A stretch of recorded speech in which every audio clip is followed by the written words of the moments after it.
Ready 5 second start.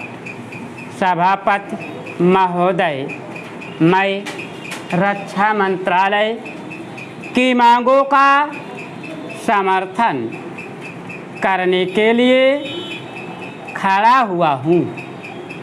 वर्तमान घटनाओं से पता चलता है कि संसार का हर देश अपनी सुरक्षा के बारे में चिंतित है और उसके लिए हर प्रयत्न कर रहा है।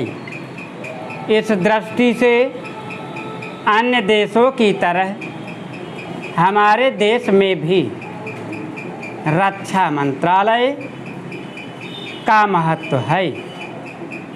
मुझे इस बात की खुशी है कि जहां अन्य मंत्रालयों की उनके पिछले साल के कामों के बारे में काफ़ी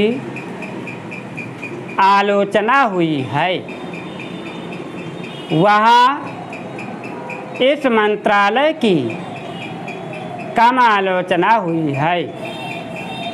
इससे पता चलता है कि इस मंत्रालय ने पिछले साल अच्छा काम किया है। मोटे तौर पर किसी भी देश की सुरक्षा नीति का लक्ष्य यह होता है कि दूसरे देशों, खास तौर से पड़ोसी देशों के साथ मित्रता के संबंध स्थापित हो और हम एक दूसरे के मामलों में हस्तक्षेप ना करें। लेकिन उसके साथ यह भी ज़रूरी होता है कि हम अपने देश की सीमाओं और अखंडता की रक्षा करें। इसलिए हमारे देश का यह कर्तव्य हो जाता है कि हम अपने पड़ोसियों के कार्यों पर पूरी नज़र रखें, क्योंकि आज तक हमारे देश पर जो संकट आए वे हमारे पड़ोसियों से आए हैं।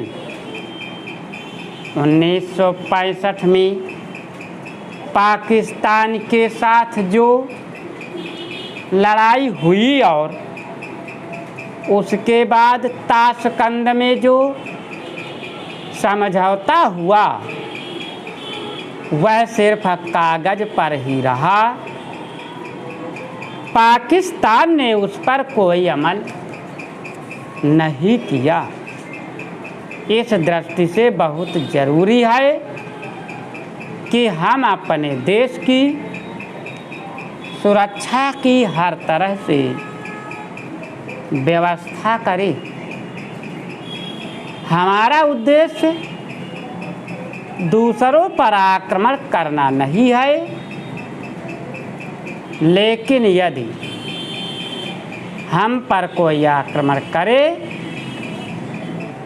तो हम में इतनी शक्ति अवश्य होनी चाहिए कि हम उसका डटकर सामना कर सकें।